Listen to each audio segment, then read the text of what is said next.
Satan in Islam. In Islam, Satan is referred to as Shaitan. Shaitan for Muslims is infamously known for his greatest sin ever, which was his disobedience to the order of Allah. Shaitan refused to prostrate to Adam. This refusal granted him to eternal anger and curse. Shaitan, whose name also is Iblis, was cast out of heaven as a divine punishment for his disobedience. As a result, Shaitan promised to eternally try to tempt humans to do evil as his revenge. Allah says, "O Iblis, what is your reason for not being among those who prostrated themselves?" Iblis said, "I am not one to prostrate myself to man, whom thou didst create from sounding clay, from mud molded into shape." Allah said, "Then get thee out from here, for thou art rejected accursed, and the curse shall be on thee till the day of judgment." Satan, because of his unmeasurable arrogance, refused to prostrate to Adam, whom he saw as inferior to him, and hence his arrogance and self-centrism blinded him to the extent he dared to disobey Allah, his creator. Satan, by his act, brought on himself eternal curse, was chased out of heaven, and wasted all chances of mercy. Satan is, according to Islam, the source of evil, because he announced himself to be the enemy of mankind. Iblis said, "Then by thy power I will put them all in the wrong except your true servants amongst them." And he said, "See this one whom you have honored above me. If you give me respite until the day of resurrection, I will surely seize and mislead his offspring all but a few." Satan holds a big grudge against mankind.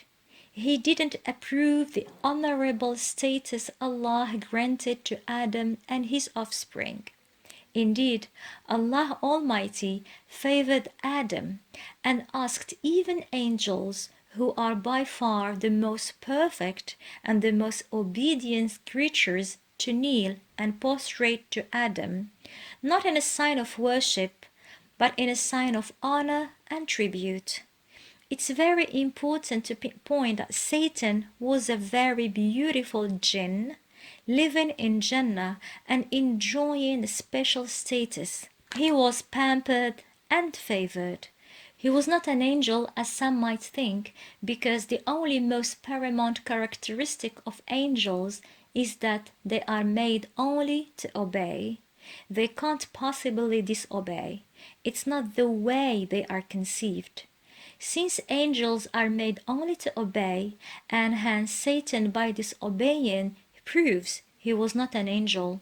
Plus in the Qur'an we have and mention when we said to the angels, "Prostrate to Adam," and they prostrated except for Iblis. He was of the jinn and departed from the command of his Lord. Then will you take him and his descendants as allies other than me, while they are enemies to you? Wretched it is for the wrongdoers as an exchange. It is a clear indication that Satan was a jinn. Satan, Iblis, or Shaitan, all these names refer to one creature.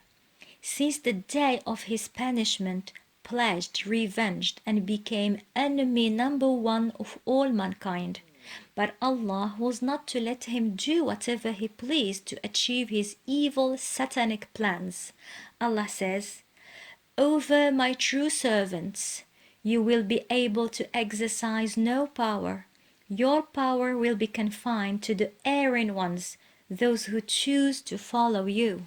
Satan hence is only powerful when he finds a person's faith weak or inexistent, pushing them to make the most terrible things like wars, crimes, theft, treason, sorcery, and all the maleficent and mischievous acts that one would regret deeply afterwards. The source of evil, harm, and mischief is definitely Satan.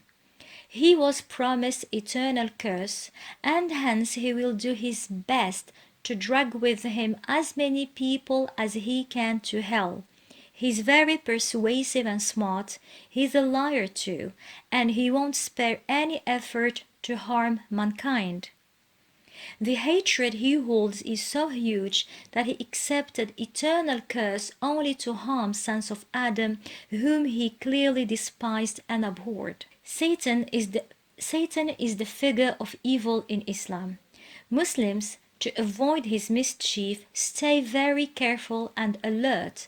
The only way to prevent him from harming you is to be in the side of Allah, closer to him, performing your religious duties as best as you can, reading the Qur'an and mentioning Allah every now and then, like in dhikr. Satan, though is evil incarnated, remains a weak creature, driven by hate and grudge, using various techniques to control humans, namely by installing fear, hesitation, and doubts in their souls. However, those true servants and worshippers of Allah who chose the good side shall never fear nor feel doubt, because they stand on the solid ground of the victorious part, Allah's.